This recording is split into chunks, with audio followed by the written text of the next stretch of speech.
Hi everyone, Jessica here from Australian Rotary Health. We're here today with Nick Croydon as part of Australian Rotary Health's partnership with QBD Books to lift the lid on mental illness in schools. During the month of October, QBD Books has a list of books that you can buy, where $2 from every purchase goes towards mental health research.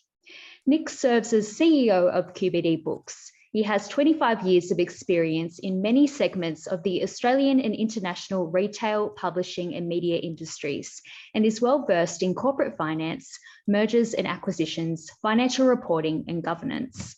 Nick is a strong and experienced leader who has helped to modernize and grow the business from 54 to 79 stores, achieved online growth of over 100%, and secured an exclusive online and retail partnership with Australian Geographic. Not only does he have a strong grasp of the business, but he knows what drives our customers and understands what we can offer them. He also seeks to inspire and nurture the talent of the QBD team members to maximise their potential. Nick holds a Bachelor of Accountancy, Finance and Economics with honours and is a published author of children's books. So Nick, you recently talked about conducting an experiment in your own family, reducing technology. Can you tell us a little bit more about that and how that went? Yeah, I guess I get asked a lot about how do we get the kids off the machines, and we struggle as parents ourselves with that because children these days have just grown up with this technology and they see no problem in sitting on these games and screens all day long. But we and lots of other research know there are problems with that. So constantly being harangued by the kids, we said to them one day, okay, we're going to show you the issues. So we said, like, from tomorrow, you can just play on the machines as much as you like, right? Whereas normally they get an hour a day at the weekends.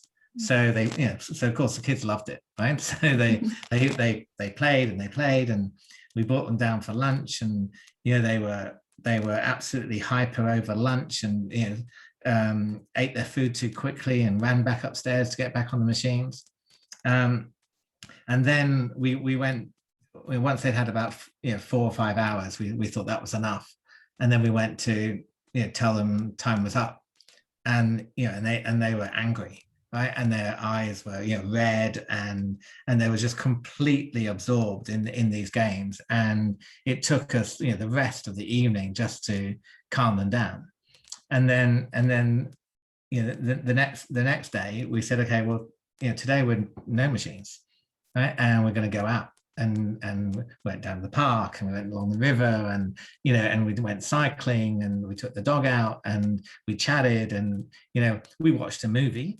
Right, so we gave them a movie and watched it as a family, and we had lunch together, and and it was completely calm, right? And so we then said to them, like, do you see the difference between yesterday and today and how you're behaving? Yesterday you were argumentative because we told you no, and you were abusive and running around, and then today you're calm, and we've been enjoying the air. So it was kind of that simple, right? And then we say to them now, when if they try and go beyond their hour, right? No, because what's going to happen, So that's what we did. Yeah, well, that sounds like it was very effective for you, and very interesting experiment there. I guess we've long known that reading is a great escape that can have a positive impact, especially with managing stress. What do you recommend people read to relax? Yeah, look, it really doesn't matter. I think it's whatever you like, right? So for some people, reading a crime novel or a romance novel or historical fiction novel, whatever genre you're into, and I do this myself, it's a wonderful way to escape, because all these authors are so talented that they transport you into their world, and you imagine what the characters might look like, and you can really kind of get engaged in the book, and that leads to the relaxation, which is why most people fall asleep when they read. But it could also be, it could be a non-fiction book. It could be reading about history, or it could be reading a manga novel. It really doesn't matter. It's the process of being interested in something and reading that lowers your blood pressure, lowers your heart rate, right, relaxes you, engages the brain without overloading it, right, and that's what causes the de-stressing. Yeah, absolutely. And I guess at the moment, what kind of impact has mental health and seeking resources related to that have maybe affected QBD bookstores?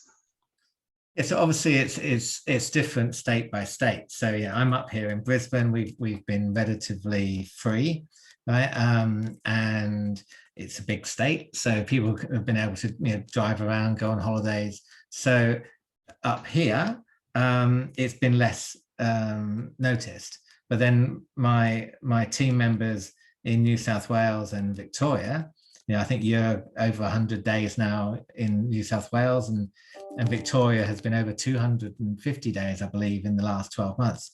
That's a different scenario.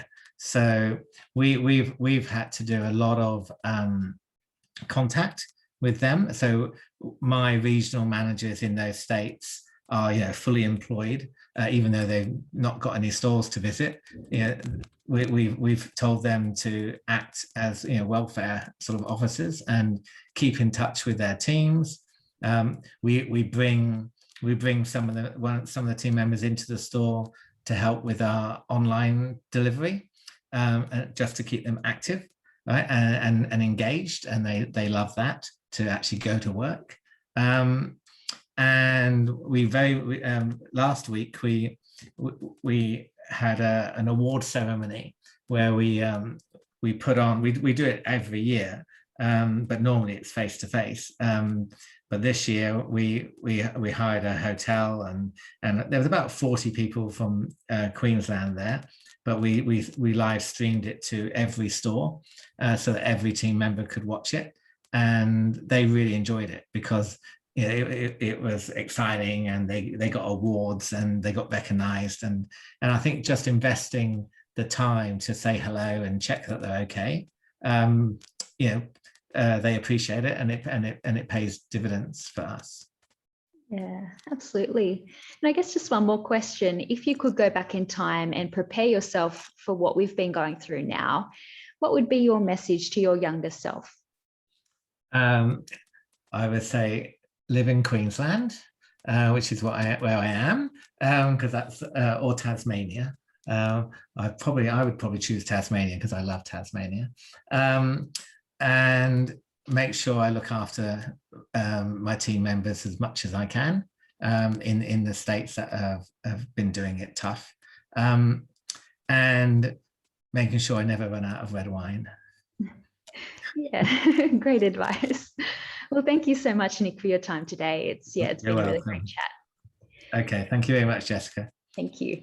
You can support the Lift the Lid in Schools campaign this October by heading into QBD bookstores in-store or all online and buying a book from their list, where $2 from every purchase will be donated to fund children's mental health research.